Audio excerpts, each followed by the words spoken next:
প্রিয় শিক্ষার্থী, অনলাইন ক্লাসে স্বাগত জানাচ্ছি। আমি সঞ্জয় মজুমদার, প্রভাষক, পদার্থবিজ্ঞান বিভাগ, মাইলস্টোন কলেজ। আজ আমরা নবম দশম শ্রেণীর পঞ্চম অধ্যায়ের দুটি সৃজনশীল নিয়ে আলোচনা করব এবং এর সমাধান করব। আশা করি সবাই বুঝতে পারবে, সবাই মনোযোগ সহকারে শুনবে। তাহলে এসো শুরু করা যাক। প্রথমেই প্রথম সৃজনশীলে এর উদ্দীপকে একটি হাইড্রোলিক প্রেস দেখানো হয়েছে। এই হাইড্রোলিক প্রেস থেকে যে প্রশ্নগুলো করা হয়েছে সেগুলো নিম্নরূপ। তাহলে আমরা প্রথমেই উদ্দীপকটি একটু দেখে নেই। উদ্দীপকে বলা হয়েছে চিত্রের পাত্রের সিলিন্ডারের C1 এবং C2 এর ব্যাসার্ধ যথাক্রমে 3 সেন্টিমিটার এবং 6 সেন্টিমিটার।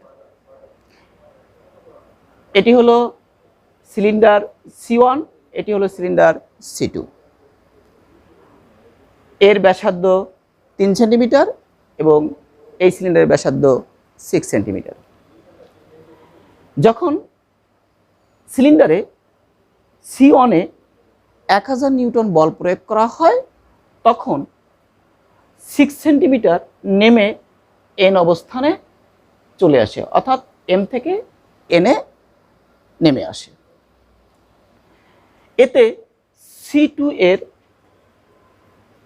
পিস্টন S অবস্থান থেকে 1 সেন্টিমিটার উপরে উঠে T অবস্থানে চলে আসে। এর থেকে যে প্রশ্নগুলো করা হয়েছে: ক, চাপ কাকে বলে? খ, পীড়নের এককই স্থিতিস্থাপক গুণাঙ্কের একক কেন, ব্যাখ্যা করো। গ, C2 পিস্টনে কত বল অনুভূত হবে? ঘ, উদ্দীপকের ঘটনায় শক্তি বৃদ্ধি ঘটেনি, বিশ্লেষণের মাধ্যমে মতামত ব্যক্ত করো। তাহলে প্রথমেই ক, চাপ কাকে বলে? আমরা জানি চাপ একক ক্ষেত্রফলে লম্বভাবে প্রযুক্ত বলকে চাপ বলে। খ, স্থিতিস্থাপক গুণাঙ্ক, স্থিতিস্থাপক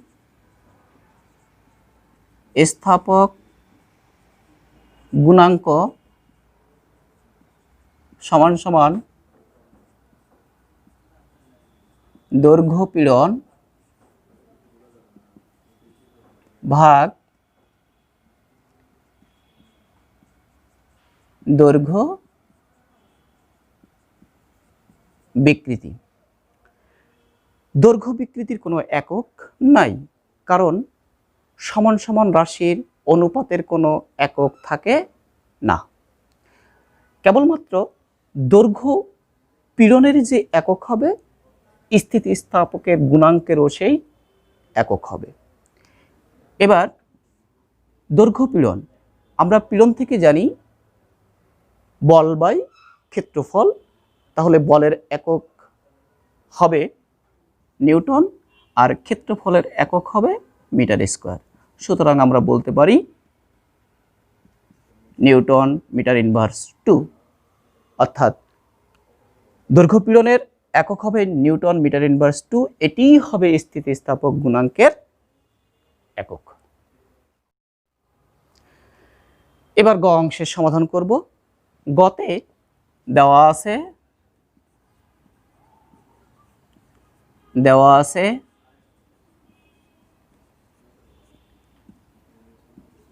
C1 পিস্টনের ব্যাসার্ধ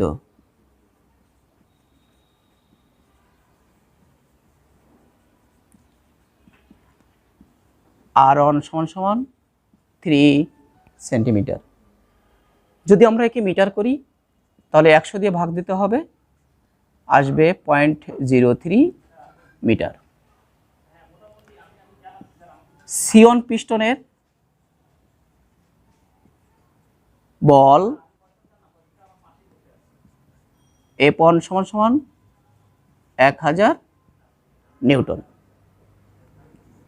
C2 পিস্টনের ব্যাসার্ধ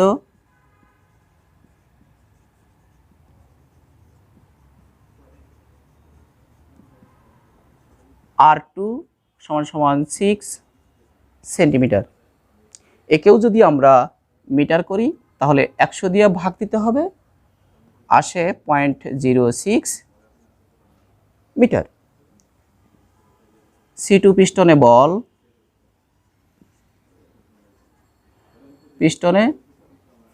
বল F2 সমান হট। আমরা জানি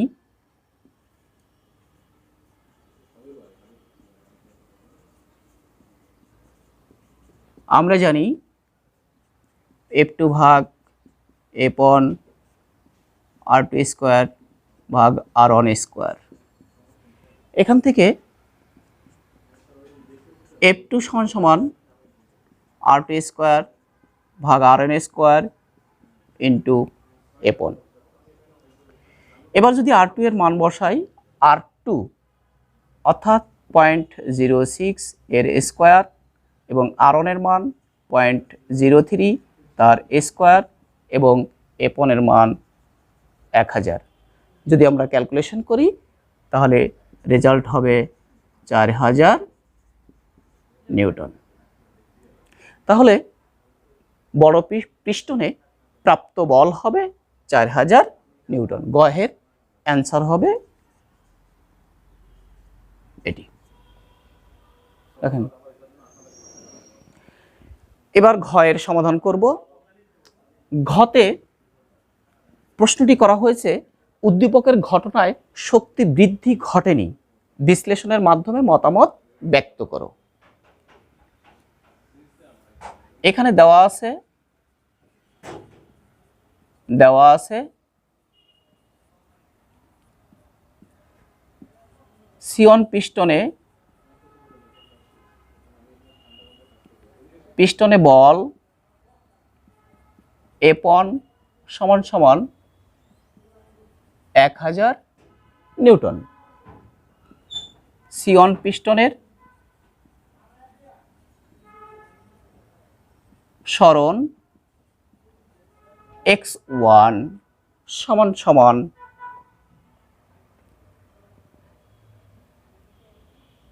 6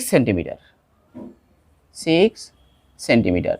একে যদি আমরা মিটার করি তাহলে 0.06 মিটার হবে।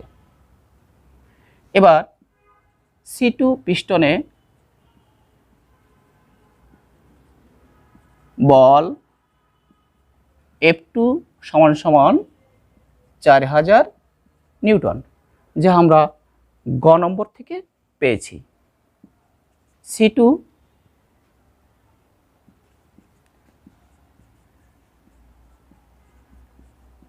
পিস্টনের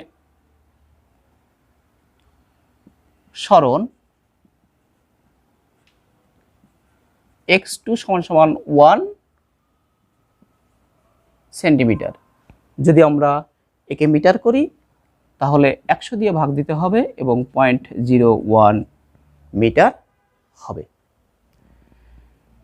এবার C1 পিস্টনে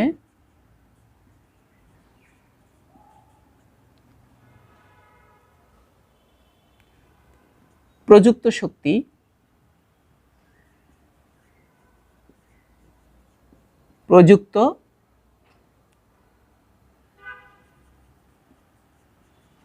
শক্তি E1 সমান F1 x1। F1 এর মান 1000, x1 এর মান 0.06। যদি ক্যালকুলেশন করি তাহলে হবে 60 জুল। এবার C2 পিস্টনে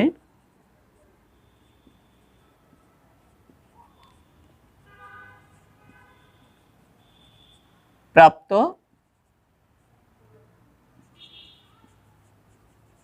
শক্তি E2 সমান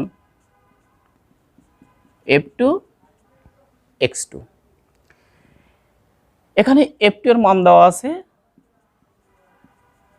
4000 নিউটন এবং X2 এর মান 0.01। যদি আমরা ক্যালকুলেশন করি তাহলে এটি হবে 40 জুল। যেখানে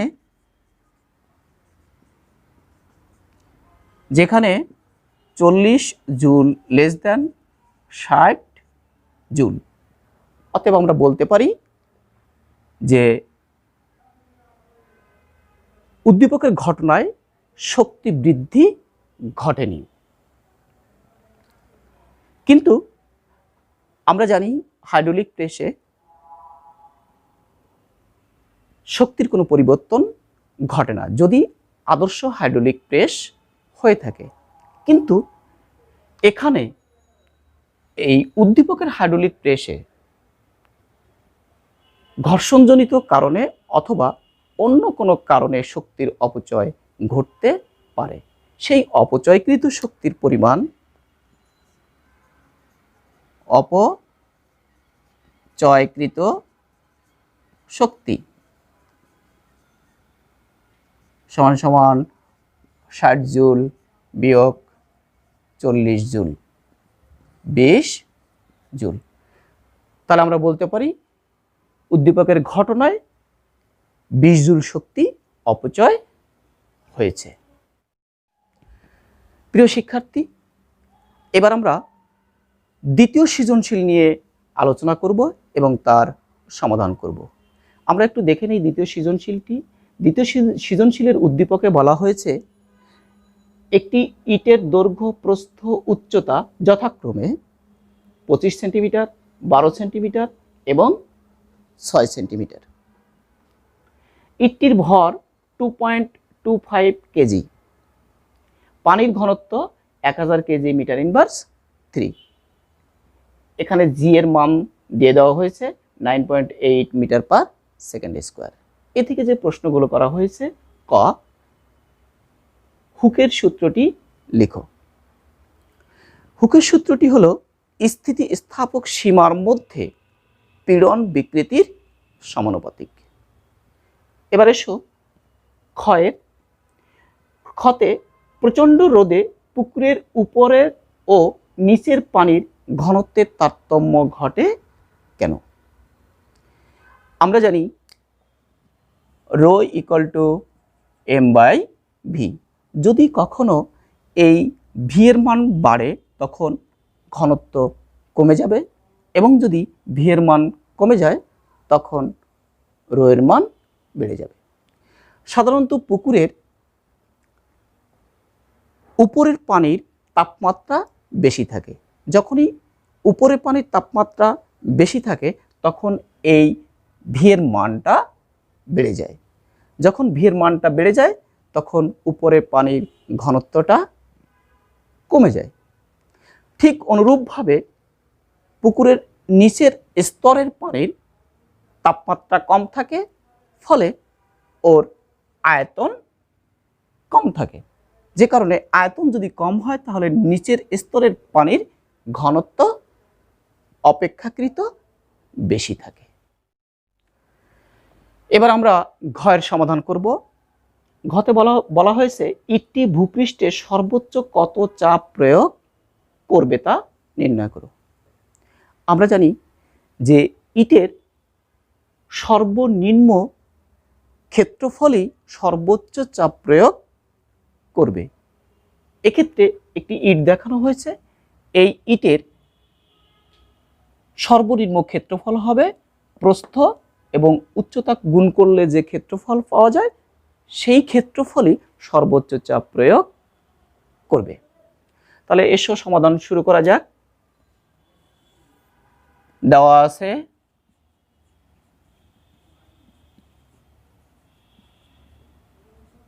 দেওয়া আছে প্রস্থ বি সমান 12 সেন্টিমিটার। যদি একে মিটার করি তাহলে 100 দিয়ে ভাগ দিলে হবে 0.12 মিটার। উচ্চতা এইচ সমান সমান 6 সেন্টিমিটার। যদি একে মিটার করি তাহলে হবে 0.06 মিটার। ভর এম সমান সমান 2.25 কেজি। অভিকর্ষ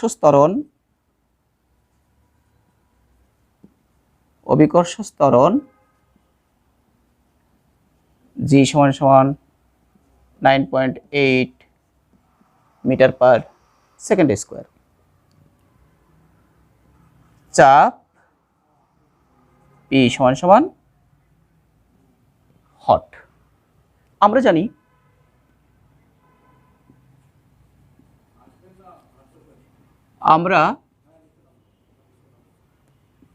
জানি ক্ষেত্রফল এ সর্বনিম্ন ক্ষেত্রফল, অর্থাৎ আমরা যদি বলি সর্বনিম্ন ক্ষেত্রফল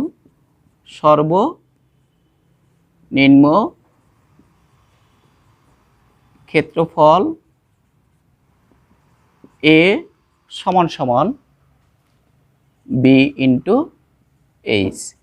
বি এর মান 1.12, এইচ 0.06।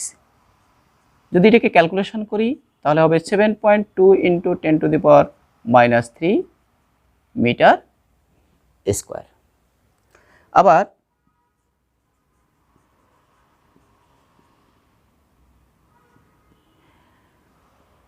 চাপ পি সমান সমান এফ ভাগ এ, অর্থাৎ এফ সমান সমান কত, এমজি ভাগ এ। এবার এম এর মান 2.25, জি এর মান 9.8 এবং ক্ষেত্রফল এ সমান সমান 7.2 ইন্টু 10⁻³ এটিকে ক্যালকুলেশন করলে পাওয়া যায় চাপ হবে 3062.5 প্যাসকেল।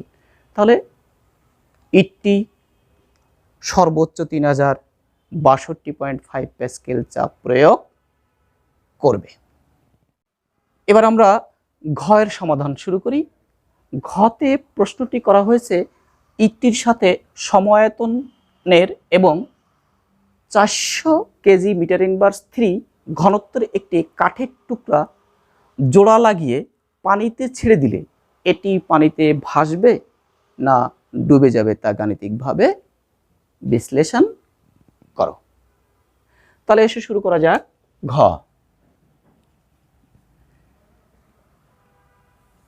দেওয়া আছে ইটের ভর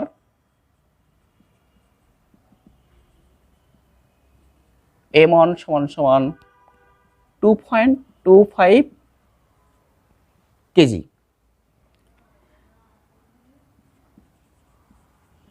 ইটের দৈর্ঘ্য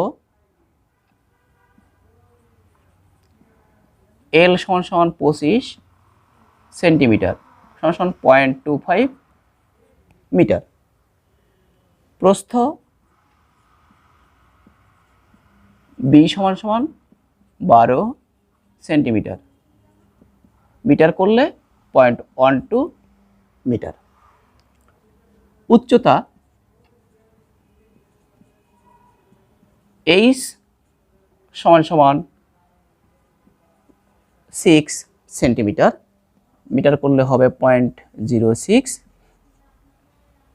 মিটার। কাঠের টুকরার ঘনত্ব দেওয়া আছে। কাঠের টুকরার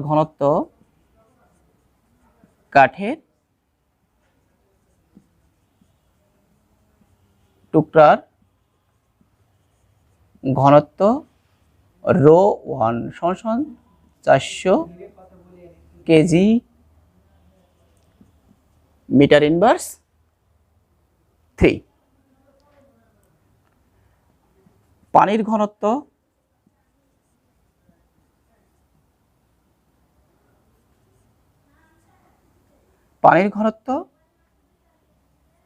রো 2 সমান সমান 1000 কেজি মিটার ইনভার্স 3। এবার ইটের আয়তন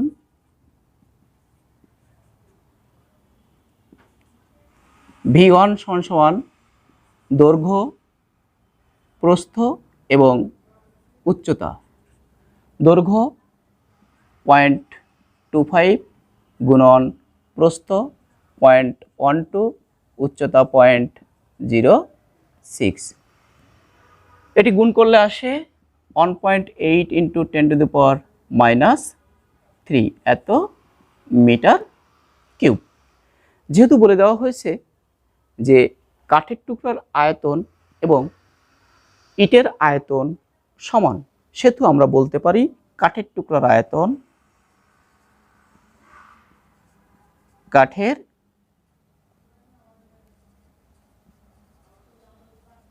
আয়তন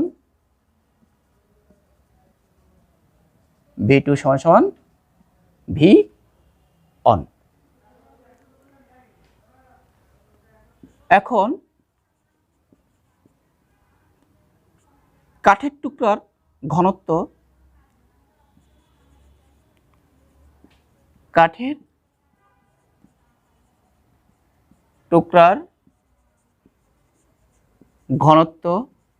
ρ1 সমান সমান ভর m1 ভাগ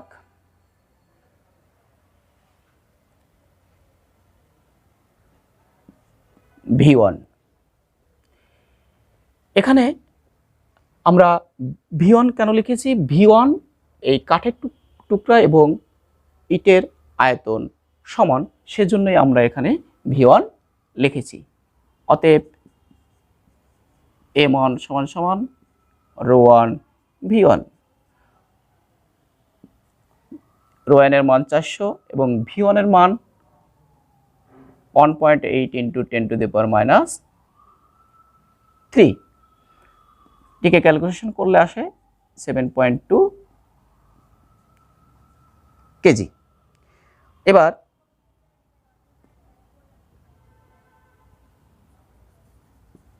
কাঠের টুকরা বাঁধা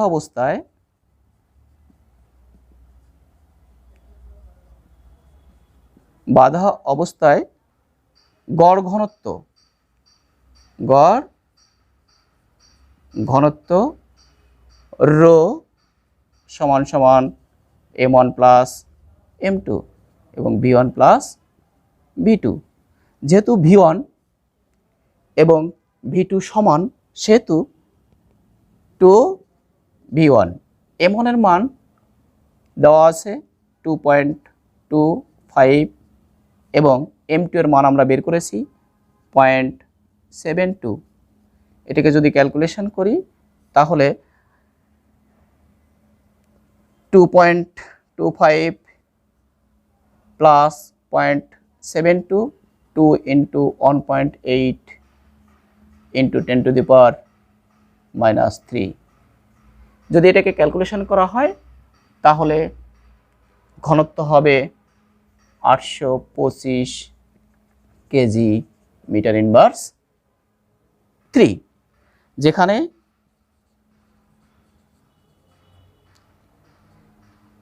825 KG metre inverse 3 less than 1000 KG metre inverse 3, অর্থাৎ এই গড় ঘনত্ব পানির ঘনত্ব অপেক্ষা কম। সুতরাং আমরা বলতে পারি যে এই কাঠের টুকরা বাঁধা অবস্থায় ইটটি পানিতে ভেসে থাকবে। প্রিয় শিক্ষার্থী, আশা করি বুঝতে পেরেছ। তোমাদের হোমওয়ার্ক হিসেবে এই দুটি সৃজনশীলের গ এবং খ খাতায় করে তোমার বিষয় শিক্ষককে দেখাবে।